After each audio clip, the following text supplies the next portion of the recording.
Perfect. Hello, hello. How are you? Good. Information overload today? It's been a lot. Yes. Well, I always start off by saying I appreciate you all being here. I know it's a really, really long day. Um, Today for Find and Show Homes, I like to kind of keep an honor, more of a discussion based. I'll show you some tips and tricks, kind of how to navigate the BLC or like my board, how to find the homes, investigate them, kind of go through a like mock buyer consultation. We'll talk about that. But at any point, this is very conversational. So I don't particularly love the sound of my own voice. So if I have to talk the whole time, I will. If you have questions, just interrupt me. We'll get going. Additionally, I know we're scheduled until 5. It's a long day. I usually take about an hour and a half, so we should be done about 4:30. I like to give you some time back. I also recognize this is rush hour traffic, so when I do this time, I try to give you some of your time back. Cool? Before I introduce myself, would you mind just introducing ourselves? Tell me who you are, how long you've been in the business, something positive, or if you've had a very long day or something too. Go through this part. Jenny Chavez. Hello, Jenny. Hello. I got my license in April of last year and joined KW in Hey, last year. Okay, awesome. Awesome. Well, welcome. You're welcome. How's it, James? I've had my real estate license since August.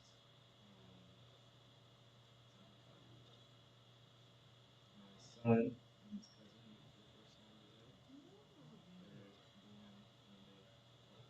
That happens tonight. Cool. Our time can trade. Awesome.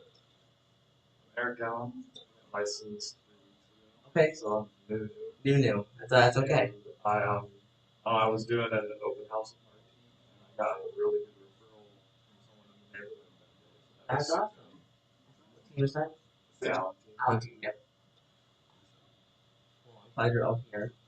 And I like that we have a mix of somebody brand new, already diving in, sounds like.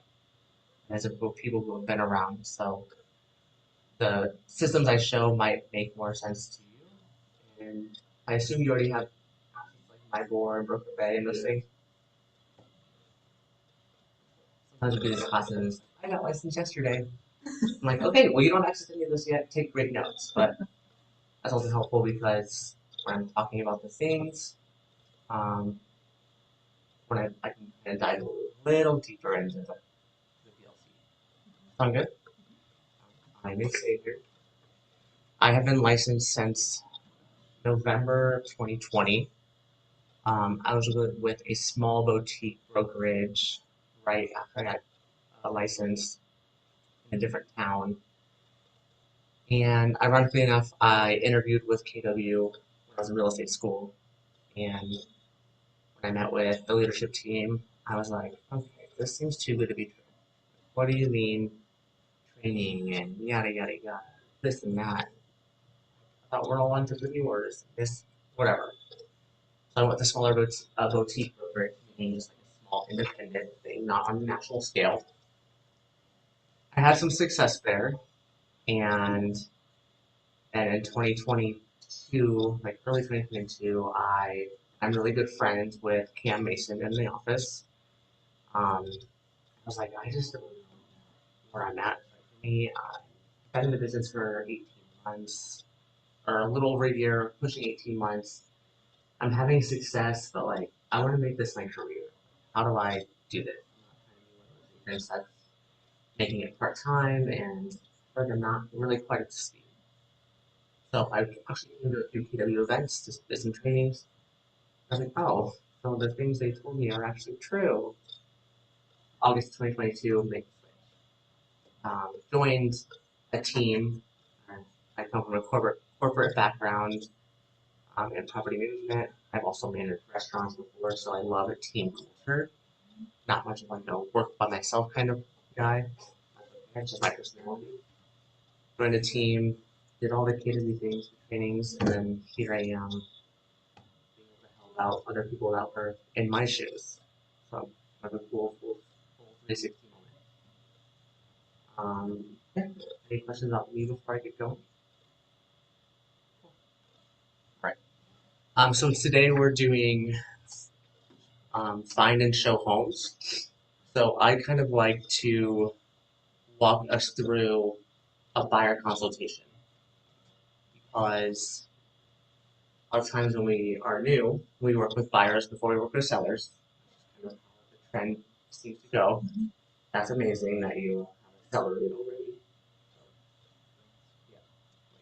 We always say list the last AKW sell listing. But yeah, a lot of times we work with buyers, a lot of these first time home buyers. That's where I really got my footing in this industry is a lot of first time home buyers. Um, the team that I'm on, I chose to join them because I love education. I have been an educator for many, many years. I still teach high school color guard things. I think just like passing on information is how we grow. And frankly, when I bought my first house, I didn't know anything. I was my own realtor. So I wish I would have known a lot more. Now when I meet with buyers, I tell them, hey, I know this is going to sound really monotonous, but you don't know what you don't know. It's the American dream to buy a house. No one teaches you how to buy a house in high school or college. So now it's my job to educate you on this. Before we even talk about walking into a doorway, there's some things you have to know. Has anyone here worked with clients already? Perfect. I'm so proud of you guys. Honestly, I say that with zero grain of salt because it can take a long time in this industry to get your footing. Do you guys do buyer consults already? Okay, perfect. Well then, that helps me because I'm gonna kind of speed through this. A lot of what I say will be familiar. But the important thing is, no matter if someone's buying their third house or their first house, I make all of my clients go through the buying process. Because times can change, right? So if I bought a house 15 years ago, well, way different market, way different procedures, all that stuff. So this is typically the program we would go through either in person or via Zoom. When they contact me first, I always call them, do a 5-minute a phone call consultation, learn a little bit about their goals, their timeline, introduce myself, kind of build a little trust, and say, hey, can we carve out 45 minutes to an hour to go over a buyer consultation? Usually they're really excited. I explain to them, hey, education is super important. We want to make sure that you know what you're getting into, and when it's go, go, go time, the list of questions you have for me means I'm doing my job right. Because when they're going through the process of being able to doing questions, it's like I didn't prepare them enough to know what's happening. For instance, I'm gonna go through this adventure guide. This is kind of our slogan for our team. Doesn't lag like Kristen said it would. You can, if you don't already have one of these, you can make these very easily on in command. I think KW already has like a ton of pre-done ones, and you can edit them to do your own thing. So on this page, I always honestly just talk about myself. I introduce our full team. I just say, hey, you're here with me. You're working with me. If you are in a team, a good line to use. Another team is like, hey, I am part of a team. So here's the other people on there. The benefit of working with me is I have a team behind me. So if I'm not available to show you a house, somebody on my team can. And if you're not on a team or solo agent, you can still use that to your advantage because there's a ton of people in this office who can help you out if you have something going on and a client is like, I need to see this house at 5:30 tonight. You might have something going on. That's okay, you're a human first.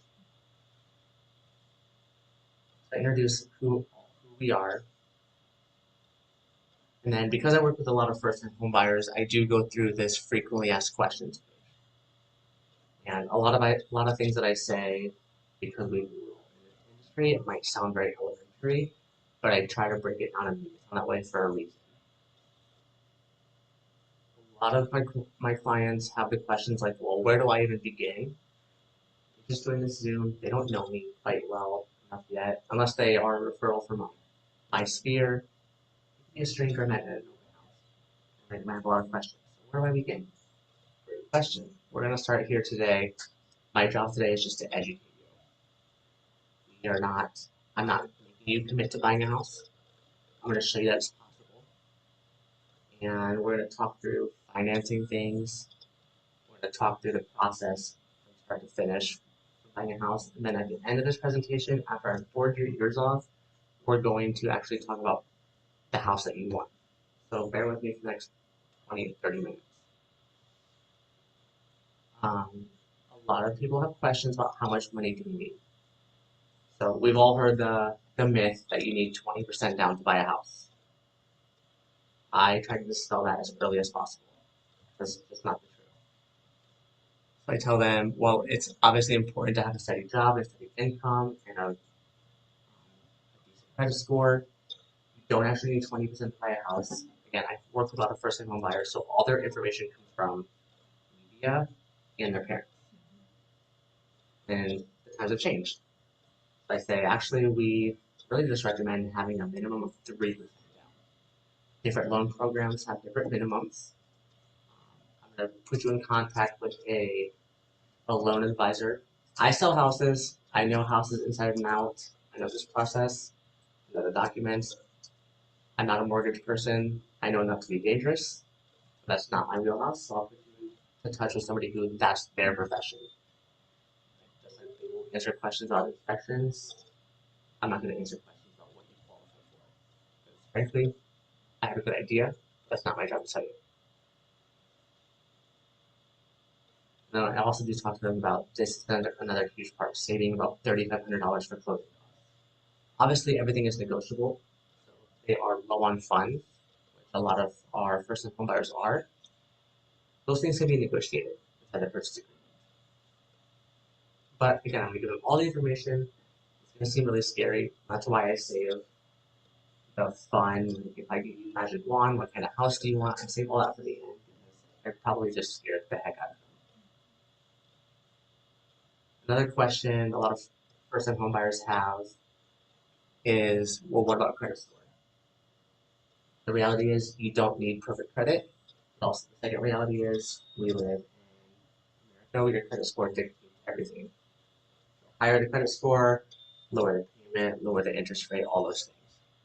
However, I always tell them I work with a lot of great lenders who can get you approved with sometimes a 600 credit score.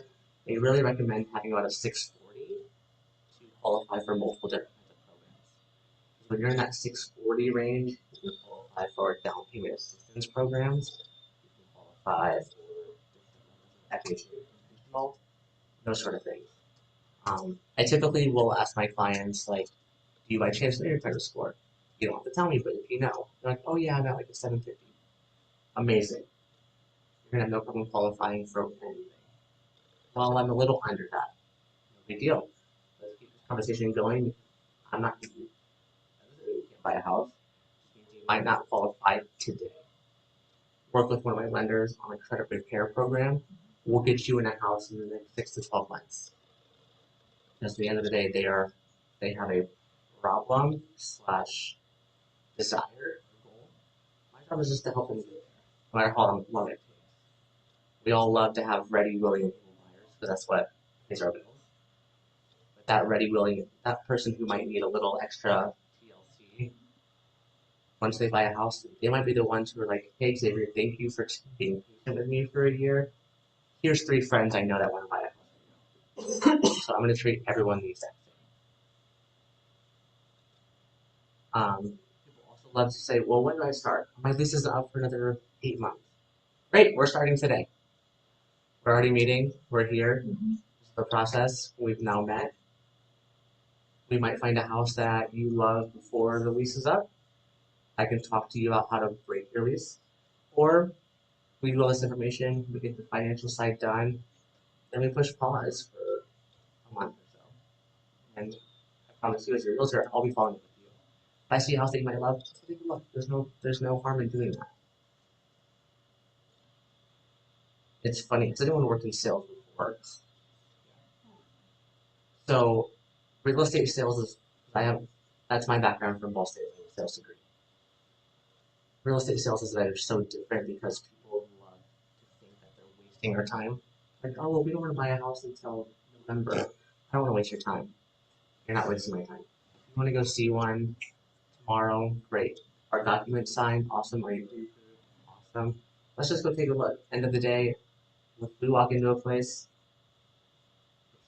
20 minutes of my time, but I'm building for that client, and I get to see firsthand of what they're actually interested in, rather than looking at something on Zillow and just sliding past and responding, oh, that kitchen is beautiful. Here's a heart. Here's a Yeah, heart. Here's exactly. So I always say like my real estate clients are like they either think that they're the only client that I have, or they don't want to waste my time, so they don't want to be a burden. So I try to like bridge that gap. Sometimes with my clients, we're like, hey, they need these now. I have to set boundaries. I do have other clients. I've been showing homes today. I see your text. I'll get to this later on. All about setting expectations. Any questions on frequently asked questions? Or any questions you guys have gotten already that maybe you stumbled on the answer for? Cool. Next, I do walk them through the steps of getting approved for a loan. And I just reiterate the fact like, hey, I'm not a loan officer. I know enough to be dangerous. I will put you in touch at the end of, before we get going, I'll put you in touch with one of our amazing lenders. If you don't already, I would recommend having 2 to 3 at least 2 lenders that you work with consistently, and you build a connection with them. You as a realtor, you are the client of the lender, so they should be treating you the same way you treat your clients, and trust that they're going to take care of your clients too. And I don't typically deviate from that. I have 2 lenders that I refer back and forth consistently. I get calls every day of, hey, coffee and do this and this and this. I don't want to waste their time. If they're a friend of mine for a networking thing, cool, go. Like, hey, I currently use these 2 people. I appreciate that. And then I would tell them I have some other people you might be interested in meeting. So I try to like not just turn them down, but send them in a positive direction. I usually walk my clients through the process. So we'll select a mortgage lender. Um, when your mortgage lender reaches out to you, I'll do a group text. I always do that, and a group email. So that way there's multiple forms of communication. Because I do have 2 lenders, I typically will send them information on both, and then they can decide who they use. It's not my job to be like, you're going to work great with my lender number 1. You'll work great with my lender number 2. Are there times where I do that? Yes, because I've learned personalities. Both lenders have different personalities. So if I have somebody super type A, super 9 to 5, wants things immediately, wants more of that corporate feel, I go with someone who is fighting with me, and I can chat for an hour if I have to. I can talk to a brick wall. I'll do a different lender. But at the end of the day, it's their option. Typically, a lender will go through the mortgage products, whether that's FHA, conventional, VA. Do they qualify for DPA, which is down payment assistance? Have you guys done any lending stuff classes yet today? We had Mark was in here earlier. Oh, perfect. He's also one of my preferred lenders. Love Mark's team. After they've had a good one-on-one with the lender, they submit their formal mortgage application. It sounds scary to buyers. It is super easy. It's usually a 5 to 10 minute application. Social security number, income, provide documents. What are your debts? The lender will typically take all of that and give them a call. Hey, you qualify for $300,000. Here's payments on this X, Y, and Z. You do conventional, here's this. You do FHA, here's this. If you're in the military, you can qualify for VA. If you're not in the military, that's not an option. Do we know some of the big differences between FHA and conventional? We talked a little bit about it. Okay. FHA requires a little higher down payment than conventional. 0.5%. 0.5% more. It's a Which little. is, yeah, you just say little, but that can mean a lot to people. Yes, Yeah. they can. Also, Absolutely. like the credit score. Mhm. Yep, FHA will qualify way lower credit score.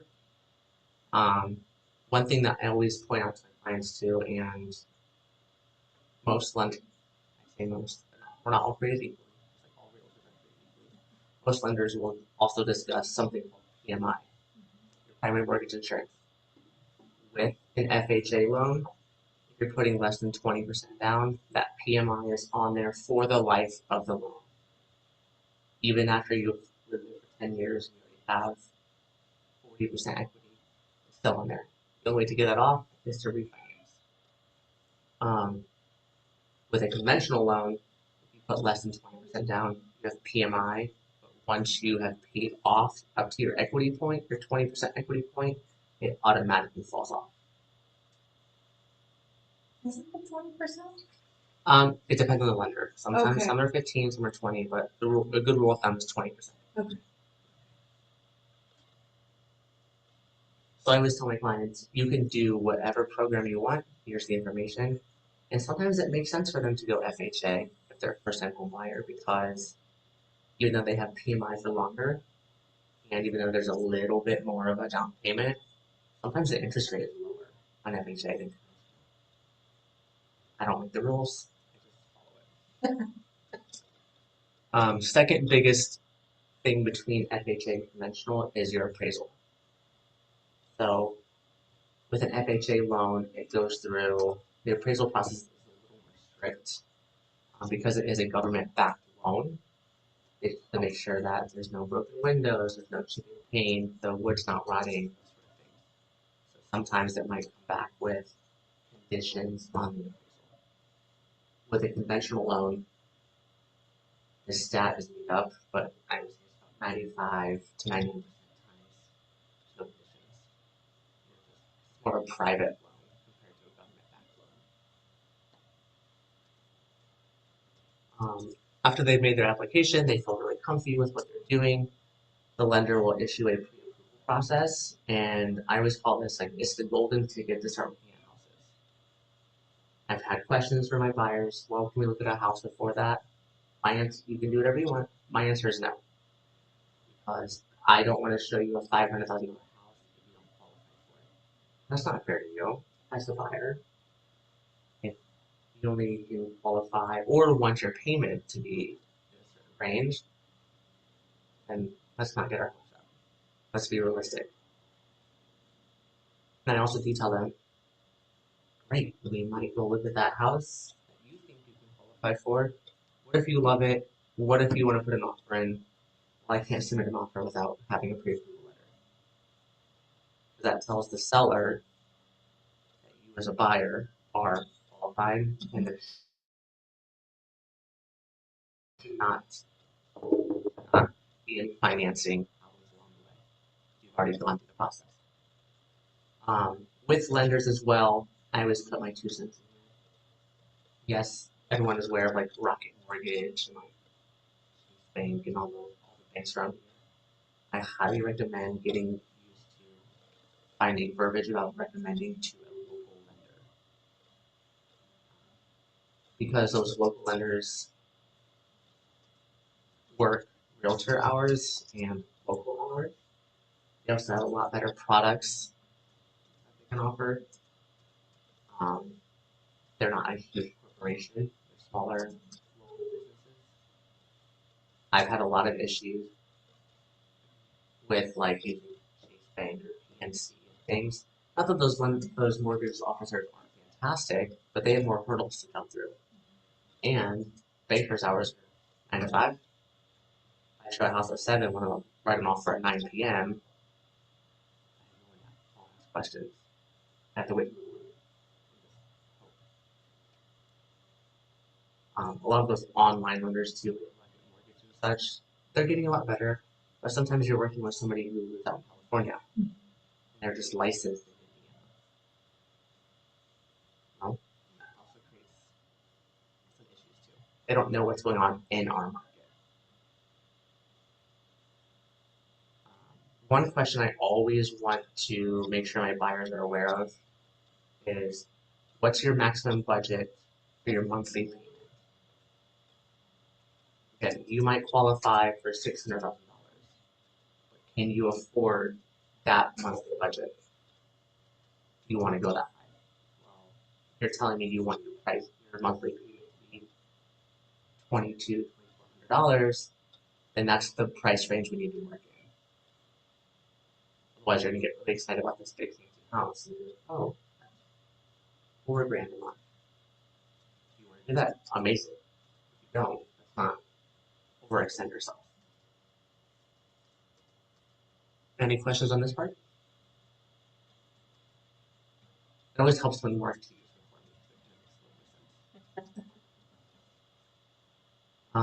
from the real estate side, this is my least favorite page to talk about because there's a bunch of monies that go into buying a house beside your down payment. So I just like to tell them up front, know what you're getting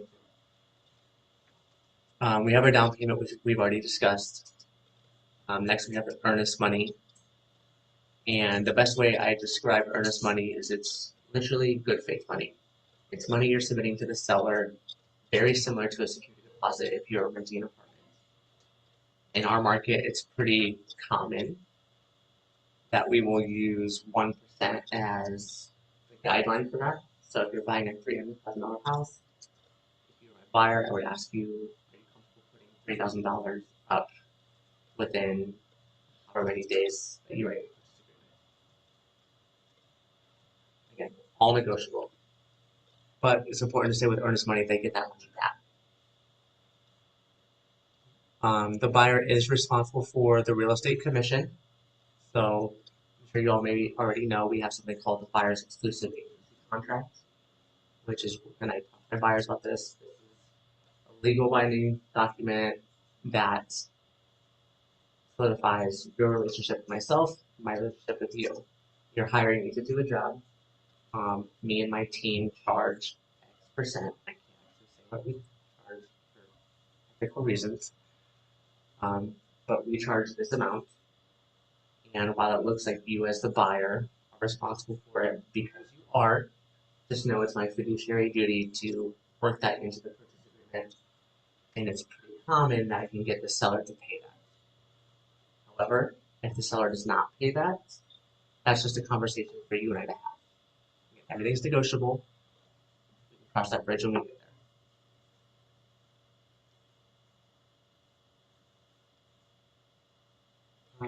Home inspections. So we'll talk about the upfront cost of home inspections once we're under contract. I would say buyers, they've all heard what they are. They're already pre-scared about them. So your home inspection is your opportunity to have the house looked at to make sure that it's worth the money that you're paying for it. You don't want to go to a used car lot and buy a lemon. So we're going to let you get into the house, have a third party come out and look top to bottom, left and right, up and down, all the things. Then you'll get a fun 38-page report back where we'll discuss if anything needs fixed. We'll make sure that there's not any defects happening. As an upfront cost, it's about $550 to $750. That price can be lower depending on what company you use, or higher if you add on anything else. A basic home inspection is in the range of, I think I've been seeing $375 to $500. But if you're looking at a house in Broadville or downtown, you might want to add on a sewage scope. Randy said is 500 to 600, Yeah. depending on the home, and then termite radon, well and septic. Those are extra. Yeah. Our team has left out. We have an inspector.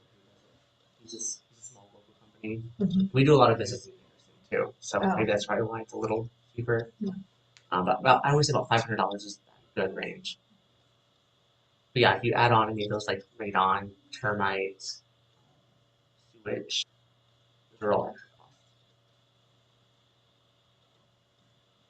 costs. The appraisal is also an upfront cost. The appraisal is pretty much the lender's version of the inspection. They're going to go out and look at the house, not necessarily to inspect it, but to make sure it is the quality of how much money. They'll run the comps in the area, make sure if the house, if you're offering 490 on it, to make sure it's worth at least 490 or more. It's just the lender's way of verifying their funds, because technically the bank owns the house. And then lastly, we have our home insurance. Unless you're paying cash, the lender will require you to have a homeowner's insurance policy. Actually, if you do pay cash, you should still have homeowner's insurance. It's required. Lender will ask you to pay your first full year in advance. And I'm going to speak from the terms of working with renters. They're used to paying monthly for their renter's insurance. But I tell them the great thing about paying it up front is that if you know anything about insurance, you need to pay for a year, you get a discount. And when you get up front, it's going to go sit in an escrow bucket. So then all you have to do is pay your mortgage. And then the mortgage company that you have will pull money out of that to pay your bill all the time. It's one less thing. It's your policy, your name is on it, it's your company that you're choosing, but you're putting money into one place. And the rest is going on the back end. This is usually where I kind of lose some of my. That was a lot of money we just talked about. Any questions from you all on this part? Cool. Then we get to switch the script a little bit and have a little fun. So here's the process of getting your dream home. Now that we've gotten pre-approved, it's time to find your house. I always tell them at the end of this presentation, we'll talk through what your goals are, your needs and wants. And I, as a realtor here in Central Indiana, have access to all of the houses immediately once they hit the market. So I'll set you up on an automatic search. I am very blunt about that. I tell them it's an automatic search. When I started out, you can follow my direction, you can do whatever you want. I used to not tell them that, and then they would text me, "Hey, I love that house you just sent me." I had no idea. It's happening on the back end. So like, I'll set you on an automatic search. Of course, you can still use Zillow, Realtor.com, KW.com, Homes.com. All those sites are great. The benefit of me putting you on my site is that this is the most accurate information. Those third-party sites feed from our sites. Sometimes there's information that's wrong. So use whatever platform you feel comfy in. I do usually try to push the KW app. If you don't have that, that's something you can have access to. It's really cool, like when they sign up for the KW app, it puts their information in command, you can see when they looked at houses, all the cool things. So I'll tell them, this first one that I set you up with is going to have a lot of houses on it. Your criteria, overwhelming. But then as soon as another house hits the market that fits your criteria, you're gonna get an instant email. And it's gonna come from me. It's automatic. So if you want to go see it, please just send me the address and we'll set the time. Once we've done a couple showings, you get a feel for liking it, and once you've done quite a few, you'll know within the first few minutes if they like the house or not.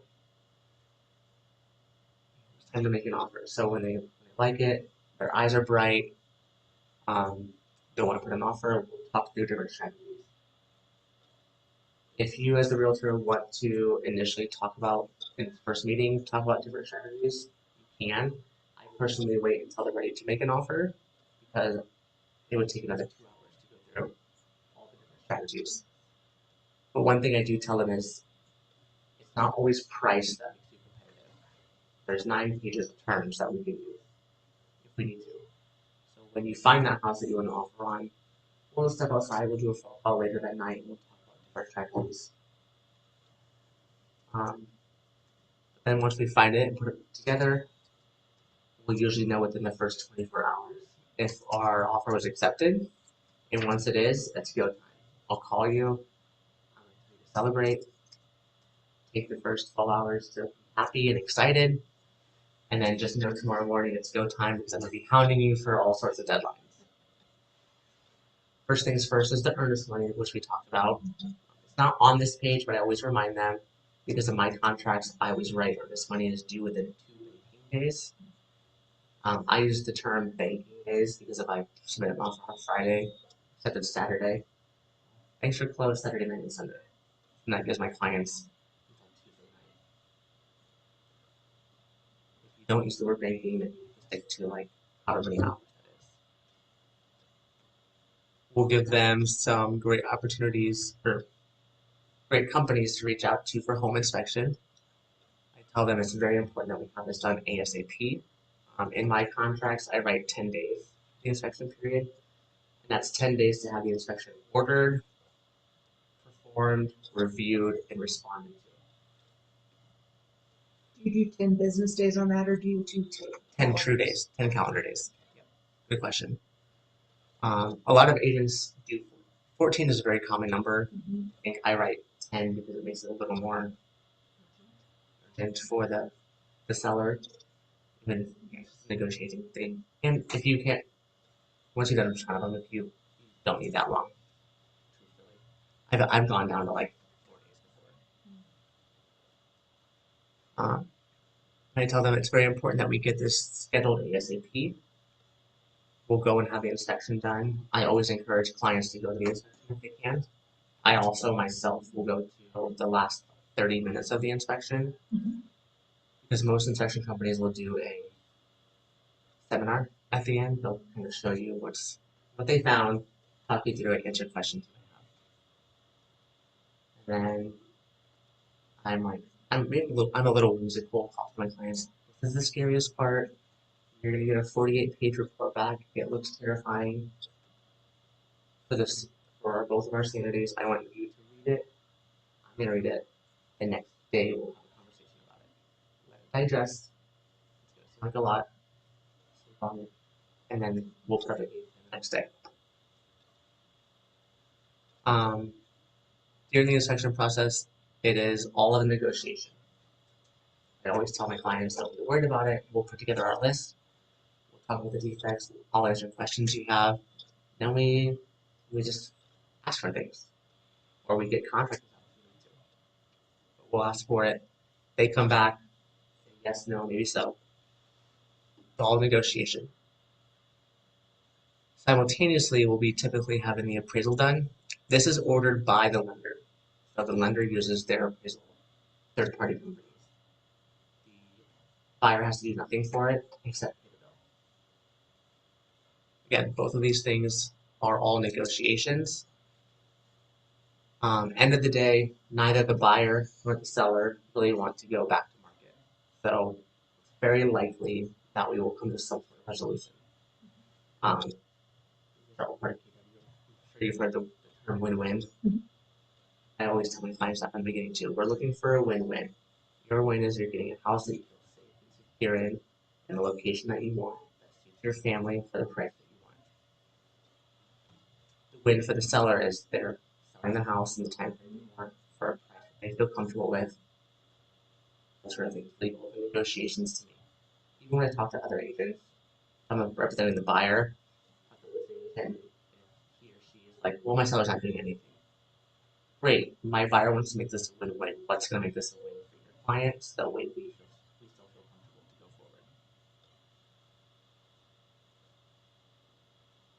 forward. With the appraisal process, if it were to come back low, so say we offered 490 on the house, it comes back at 470, the bank can only write the mortgage for 470. Just another opportunity to negotiate. I would say step one is typically ask the seller, hey, here's the appraisal. If you want to challenge it, feel free to. If you have at this price, I think we need to drop the purchase price. Or if you're in a multiple offer situation, maybe you don't want them to go to a backup offer, so your buyer might have more funds to pay the gap. If it comes back above the appraised value, perfect. Instant equity. We love that. So these are both two most terrifying parts for the buyers. Then once we're through all of that, usually around day 20, 21, We're gonna get something called clear to close. That means the section's been good, appraisal's been good, lender has all their documents they need, underwriter's satisfied, and we are good to schedule closing. And before we go to closing, we'll do a final walkthrough. Go sit at the table where you sign your life away and your wrist hurts because there's so many documents to sign. But at the end of it, I get to give you keys. Any questions on this process? I know you've all have gone through a process that you feel pretty familiar. I do offer them a glossary page. I'm very transparent. Sometimes if I'm with another client, I send you a quick text. You might not know what I mean. Some words that I use. Kind of like our industry, we talk with each other all the time, so we say things that we understand. And we go through reviews, and our team is actually reviewing this to take these out because you can just Google us. Again, all of our contact information. Again, they already know who I am. I don't know why we have this page in there. And I talk through them about our preferred vendors. Any questions about the actual presentation? You said you We did, our team did not, we had a graphic designer design this. We actually went through a total rebrand, so this is totally outdated with the wrong name and everything on it. So, but I don't have the new one yet because we're still in that process. That's one of the old one. But yes, with Inside Command, I think you can search like buyer presentation, and they have really, it's actually a really long one that you can add your own pictures, add your own images, edit and delete things. And you can also ask Val to do it because she did. Because I'm done with that kind of stuff. And I Val said, is so fast. she is. Like, she did like 15 pages an hour. Yeah. It's ridiculous. I don't know if you all use ChatGPT or not, but I It think it's made some great things. Well, we have through KW, you can use is it Gemini? Yep, Gemini. Yeah, Gemini Pro. And that's actually a really good one as well. You just have to. So at the end of this, I will tell them, all right, I just gave you a lot of information. It feels very overwhelming. Let's get to the fun part because I told you I'll make this search for you. So let's kind of imagine what your dream house is. Maybe be shocked. Most people have an idea of what they can afford even if they're not pre-approved. So who wants to role play a little bit? Who wants to be on my buyer? All right, Jenny. So I went through a ton of information. Told you we'll get to a fun part.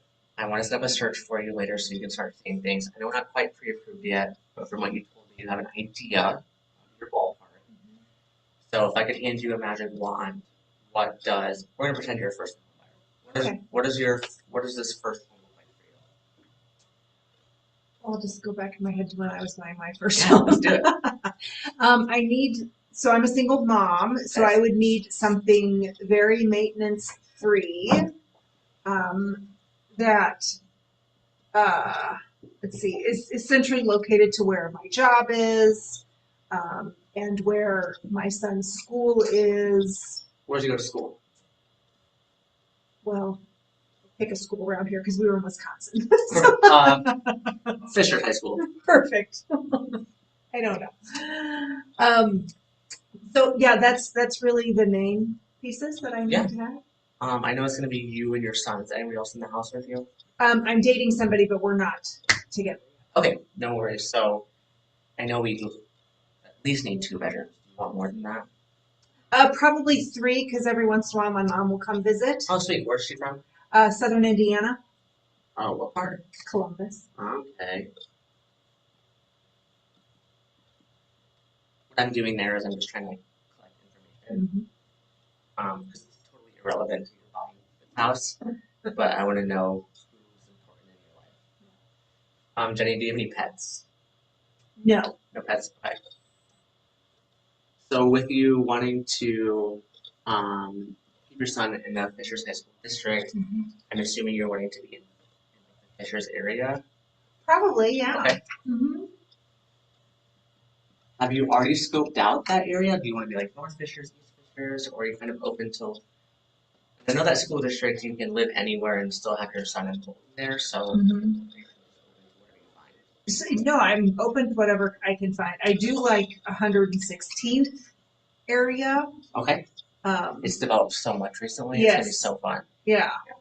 But I like character. So Okay. I don't like cookie. Okay, so maybe not like better neighborhood. Mm-hmm. Yeah, there's a lot of those in that area, and that's okay. Just know when I send you houses, there might be some of those in there. It's really hard for me to, in our system, differentiate the unique homes and better because that's opinion based. Mm-hmm. So if I do send you one of those emails, remember it's automatic. It's not me sending it to you. Open it up. If you hate it, delete it. We'll move on. I know that area very well. A lot of houses are in HOAs. Is that something you're okay with? Yeah, I don't love that, but yeah, it's fine.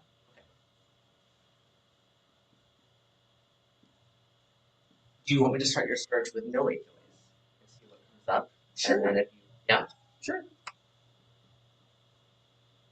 I was just putting a question mark because we can adjust that later.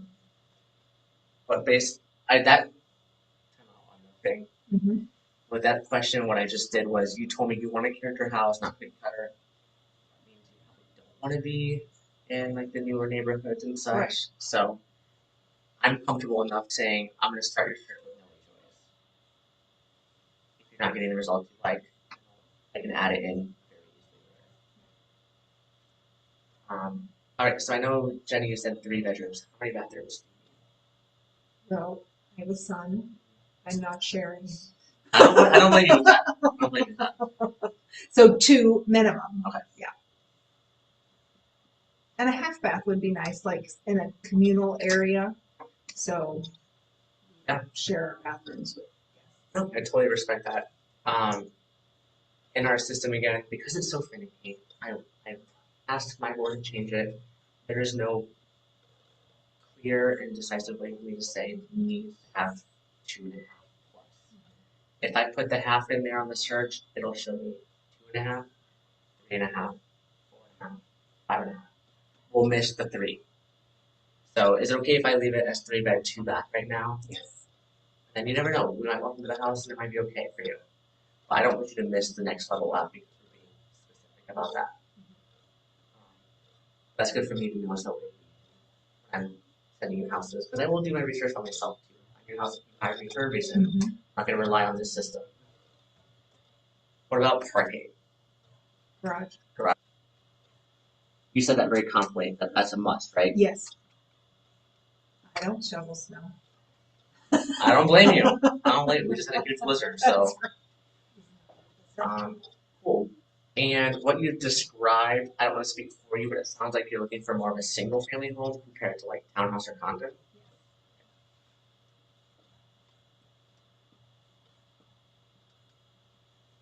And do you, and I got pre-approved yet, but do you have a ballpark of what your budget is? Under 400. And I do ask that question because a lot of times buyers have already done like a low estimate or payment calculator. While they may not be accurate, Get you around it gets you there. around. Awesome. So with that information, I'm going to go ahead and set up an automatic search for you. I'll get that done within the next 12 to 24 hours. You'll just get in, you'll get access to your portal where you click in. First one might have a ton of houses. Go through them, take a look. It might be ones you've already seen.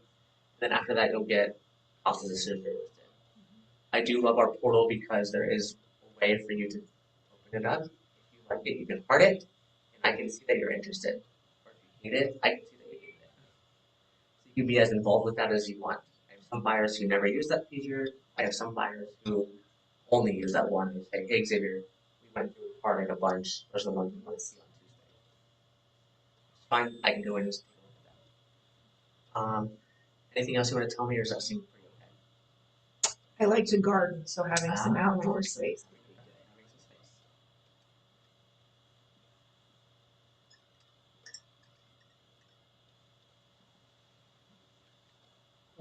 And I know we said that our budget is 400, under 400. When I set the parameters for you, I'm probably gonna push that to like 415. Not that I'm going to ask you to pay more, but I would hate for you to miss a house that is just maybe right at the budget or a little over that you fall in love with. Or maybe it's after a while, maybe there's maybe the seller is desperate, so maybe we can get it down to that price. So I'm gonna push it just a little bit. I'm also going to set parameters and probably knowing the area that you're in and what you're wanting. I'm gonna set a minimum too. That way you're not getting houses that are $100,000 that are studs. That way you're not like, what do you send me? Yeah, you're getting excited. Why would he send me this house? I told him I want them ready. So I'll put some parameters on some things. At any point, if these need adjusted, please just let me know, and we'll adjust those for you. Sound good? Sounds good. Cool. Any questions on that part, my friends? So I try to listen to what they want, guide them to answer questions. They don't always know. Notice that we never got to meet. She never said, she just started off with saying 3 bed, 2 bath. She was talking about other things. So I have to find out some of these information. A lot of what's on here is not stuff I'm going to put into our system. It's just now I have written down notes, what's important. So when we see a house together, oh, they have to beautiful backyard, put a garden there. Or this will be a great space for your mom. She can visit. Things like that. End of the day, we are in sales. We have to listen to what they say. Have we all set up searches before? Okay, cool. That means I can go through this. Please ignore my bajillion.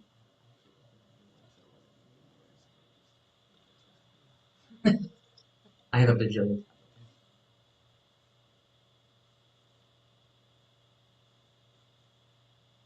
We're gonna really quickly just set up the search that way. I'll show you the process that I use. I'm not perfect. I'm gonna search, general, residential. I like to use the map feature to do it, only because had you told me you wanted to be inside the 465 loop or Indianapolis or maybe Fishers High School was important to you. Like, I want to be in Hamilton County, but not too far west of Zionsville. I don't like Noblesville as much. If that ever happens, if they're getting really specific in naming streets, I like to say, hey, can you please send me a screenshot of your Google map and draw the boundaries? Because then if they have very specific lines, I can mimic that on here, and I'll show you that in a second. End of the day, I'm not to decide where they want to live. If they say, oh, I want to be on the east side of 465, great. How far east? Like, do I go out to Morristown, or do they really only mean like 3 miles east of the circle? Who knows? So we're gonna pretend that Jenny told me some very specific areas in the Fisher that she wanted. And we'll say for a super easy one, if she just said anywhere in Fishers, we would just put Fishers city. But I'm a fan of always using the map boundaries. And it has to.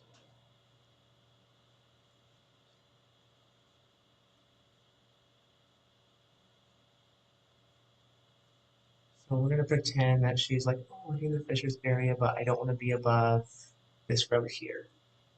Draw it, bing, bing, bing. I go outside a little bit. I know she does not want to be inside the loop.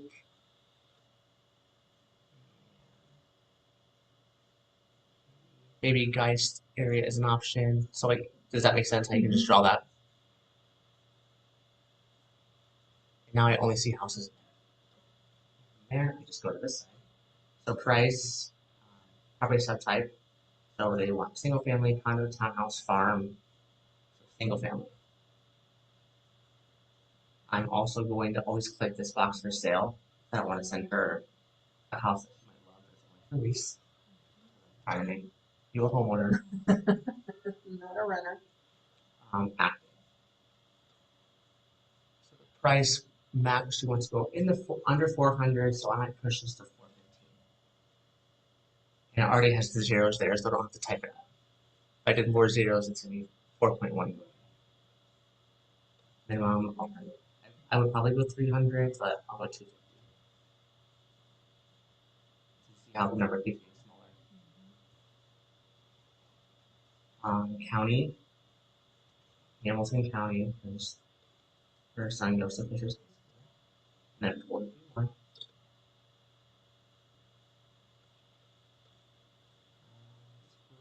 You can get really specific if that's like super important to a buyer. So bedrooms total. I know we need at least 3 bedrooms. So my minimum is 3. I'm gonna leave the max blank because if we find a 5-bedroom house that you love for the price and you want that, bathroom minimum. Notice it says full.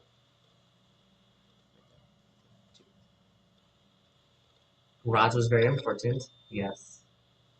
And then I would have asked, garage is the must, how many spaces do you need to use? 2. So this should pull 2 plus. You can always ask about basements if they want that.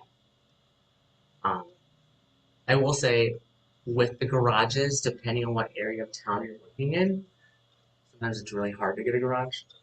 So if someone's looking in like down here, and I know their budget may not afford that, is a garage important? Is that a must? Yes. Okay. Well, just note that there may not be a lot of options in that area.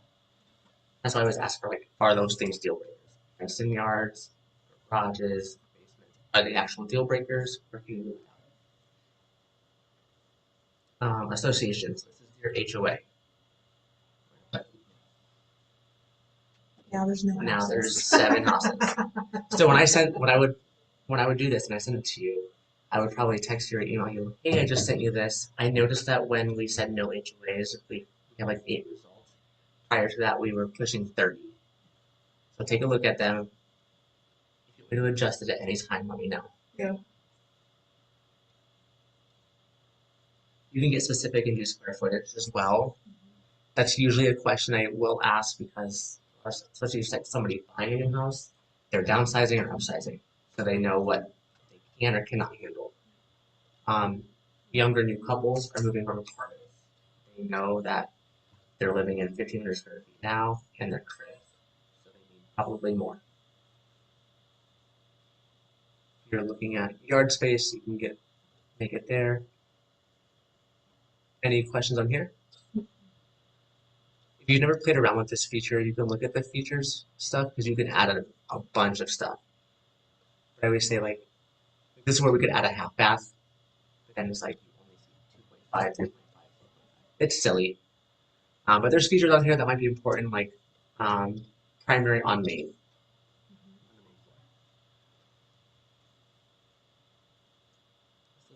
Show my list because I'm nosy. I want to see what we're looking at. And then up here in the corner, there's a save button. Save it. Unfortunately, command does not integrate with our VLC. So you already had your client in command. Major opportunity, a lot of fun stuff. You have to add them here too. Add a client. I just for the sake of it. On mine.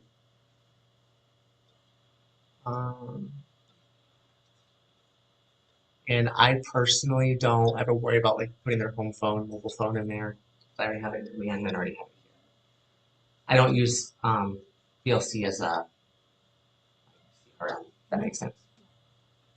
If they have a spouse or a partner that wants it on here, don't create 2 tabs for this. Just add it in over on this side. And usually, if I was like working with, you said you're dating somebody who doesn't live with you, but maybe it's going really well, that's the goal. I would say, okay, do you want them on the search as well? Even married couples in mind, who wants to be responsible for this? One person or both of you? So I've also worked with couples. I don't want to see anything. That would I don't want to be bombarded. That's what hates that stuff. Yeah. And then it always makes you ask for what's the use of buyer. Add it, create search,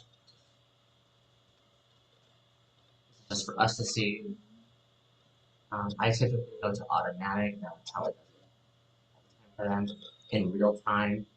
Be the client who's like, oh, I just want to see them on Mondays. Trust that. Days, 10 p.m. Or weeks, every Monday at 10 p.m. But you do it real time. Always give them the freedom to like say, it's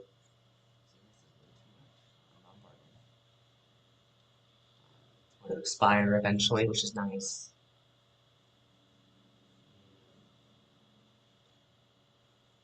Yes, so this is a box that I typically check too.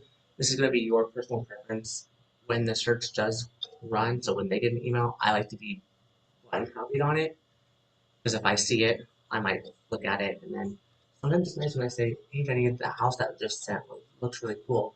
You want to go see it? Or it's like, hey, that house you just sent me, love it. Rather than me being like, which one? I can just open my email and say, oh yeah, 1234 Main Street. You have the option to customize your templates that you send. This is what it looks like. Any clear, dear, my first name, below, blank, blank, blank, blank. You can add, you can change it. Because I'm so transparent how it being automated, I don't mess with this. And then you just click save. Does that make sense? So then they would get an automatic copy. I would text Jenny and say, hey, just sent that, take a look at them. Any questions on finding the houses?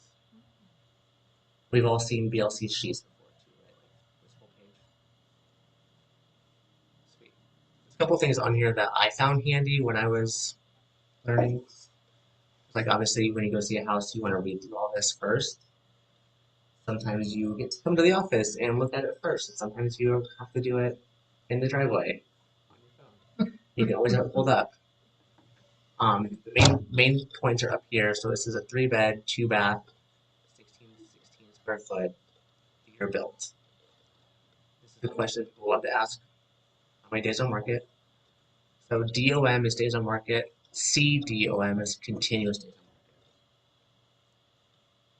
Sometimes those numbers are different if they've taken them off the market before and put it back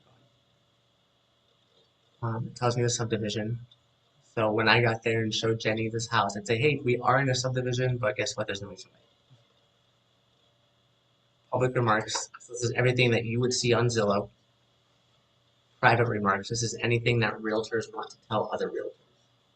A lot of times there's instructions here about who the title company is, offer deadlines, how long they need to respond to offers, maybe some upgrades they've done, or like on a listing I've had before, hey, I know the window in the kitchen's broken, it's getting replaced.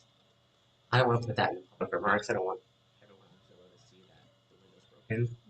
So I throw it down here just for the agent to see.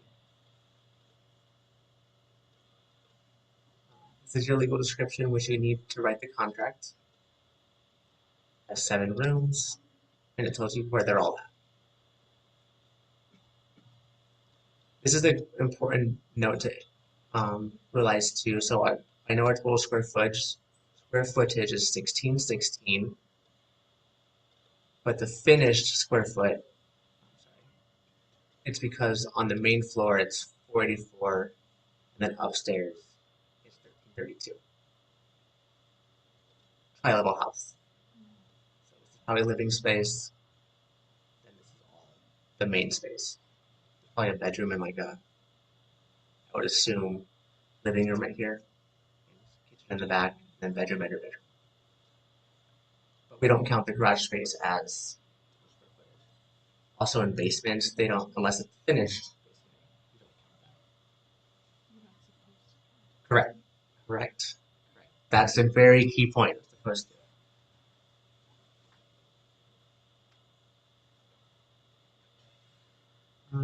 This gives you information on like it's brick and vinyl on the outside. appliances, these are the things that they're disclosing would stay with the home. We'll always cross-reference this with the seller's disclosure.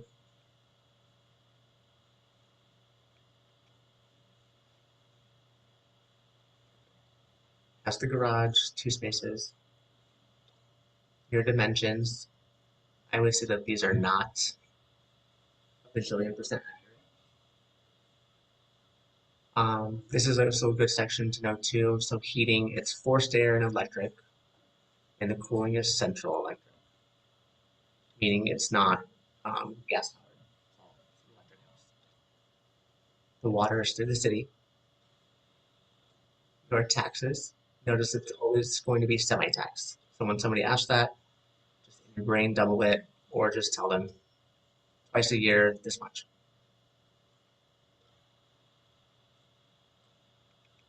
This has all the listing agent information, the list office.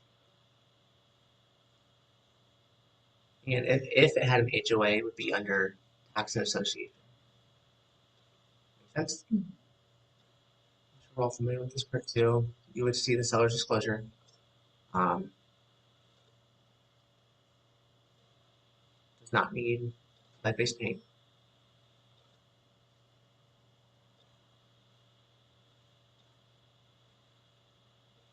So it's a 4-page document. You can read through. Not applicable or rented means not included with the house. Defective, it's included in the sale, is defective. Not defective means it stays with the house. And it works. Unknown means unknown. It's like here, the clothes dryer. The dryer does stay with the house, and the seller is saying that it is not defective, so it works. Page 3 always page 2, sorry. Number 2, the roof. If you know it's 12 years old, does it leak? No. That's a big one people always ask for. They always like to ask the age of the water heater and furnaces too. Sometimes they're disclosed, sometimes they're not. This is actually filled out improper because every box in this form is supposed to have a check mark. So somebody in their compliance office or this house, it's inaccurate. A lot of times we don't know the age of the appliances and stuff. Does anyone know how to find those? There's codes on the thing that There will are. tell you. Yeah. Do I know the? Oh, no.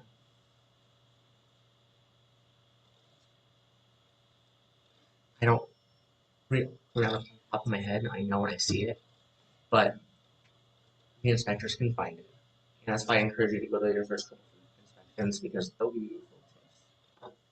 The code, it literally says it right there, and I just don't remember which numbers. I think you can look that up. Before we wrap up, I'll go through how if you wanted to book a showing. I'm sure we've already all have done it before. You've done open houses, so yes, you could do it on the laptop or on your phone. If you'd ever do it on the computer. Same thing. I'm looking at this page. Why don't you know which one I want to schedule a shooting for?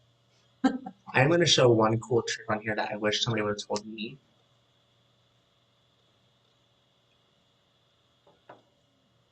Loads.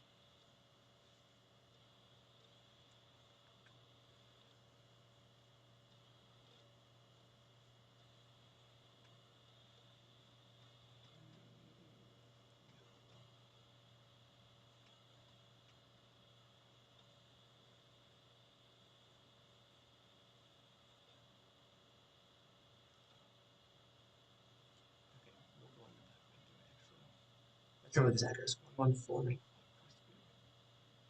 So this is helpful if you were to have like multiple showings.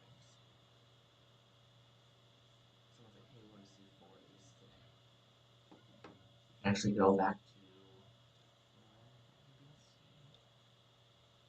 to the portal.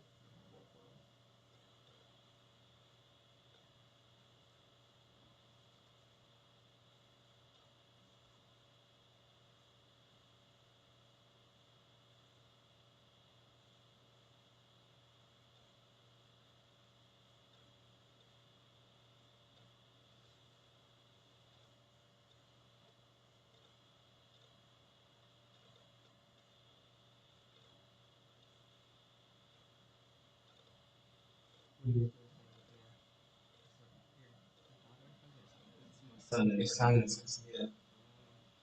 yeah. My brother was in the military. Since they had their daughter, Yeah.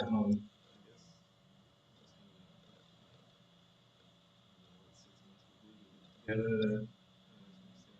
Yeah. Jump up and down those Right. jumpy things. Yeah. They love My those son things. loves it.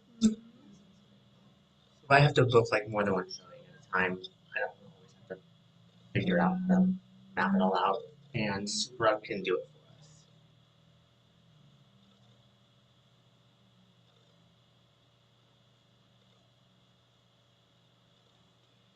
So I would type in one of those addresses.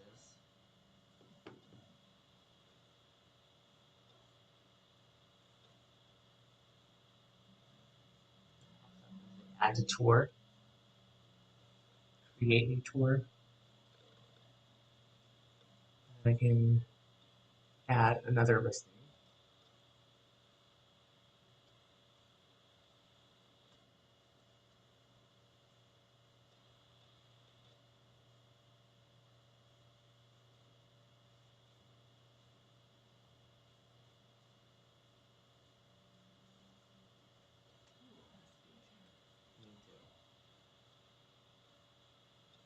I was 3 years in the industry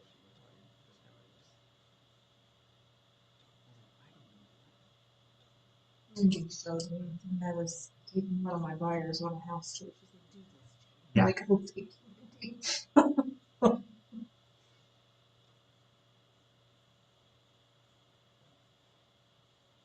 So this kind of creates like luckily these are all pretty close together already, so it wouldn't be the biggest deal.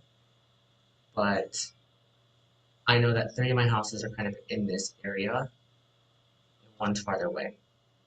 So Like optimize, want to put Yep. you in the right. Yeah. it will. It will make you sometimes pick like what if you're more across the city, you have to pick at least one starting point and you can like move this up and down. And you can book these all at the same time by just clicking select time. So say I wanted to do today at 6 to 7. I know this one's really close by. It's 2-minute drive time. We're probably gonna be in the house for 15 minutes. I would do this next one for 6:15. 6:30. I probably would underbook it, do 6:15 again. They're all right there. Literally 3 minutes drive time between all three houses, just overlapping the time. I'm also giving myself a full hour in the house. So doesn't mean I have to be right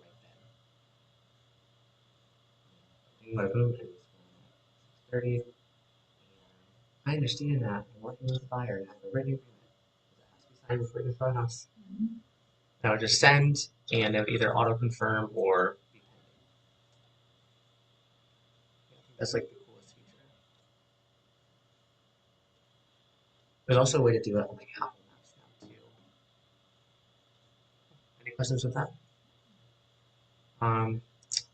Oh, well, the last thing I will say is I always go over like when we've all shown houses before, so this is like speaking things you already know. Let's just go over some etiquette while showing. Try to be as professional as possible in the house. If there's booties on there, put the booties on. If you're wearing shoes that you come up easily, if it's snowing or raining, take your shoes off. Encourage your buyers to do the same thing. If the lights are off when you enter, turn them off when you leave. If they have one lamp on, try to leave that same lamp on. When it comes to keys in the lockbox, I find it to be a good practice to like leave the key in hand as I'm walking through, and not putting it in a pocket where my own car keys are, or my jacket pocket. So if it's in my hand, I'm not gonna like lose it. Please don't ever leave it in the door. A lot of inspection companies or commissioners or contractors will leave it in the door. I personally would hate to be the one that leaves the key in the door, then somebody is walking past and snags it. Right, for people to think that they're not going to forget the key, but I think it can create more issues. When you're doing showings with children, they can be a little rambunctious. They can touch things. Just be Anything else? It's not your house. They have left for an hour for you to be in there. And put it in. Also, I always tell my buyers to please refrain from making any negative comments about a house inside the house. You don't know who's listening. There's cameras all over the place now, even outside, like the doorbells, for instance, are always cameras. If they want to talk to you about things, walk them to their car. These will be, let them leave and just call it. So you can talk about it. The last thing you want to do is submit an offer. The seller's like, well, Xavier was there with his clients, and I don't know her name, but she was talking crap about our this and this and this and this. So you just don't want to negotiate where it can be heard or make them mad. Cool. That's all I have for you guys. You're welcome. Told you I'd give you some of your time back today. Also, I did write my information up here, so if you have any questions, feel free to save it. I always say I'm an open door policy, so here in the office, utilize me if you have questions, anything. I'm very, very, very happy to be a resource. Just talk through things. I don't know the answer. I promise you I know. Find the answer for you. That thing right there, that's Isn't it? It's so nice. Like, I use it a lot when clients are like, I want to see houses in Fishers, in the South Side, downtown. I know pretty much the area. Then I kind of say, okay, where am I coming from that day? Where should we start?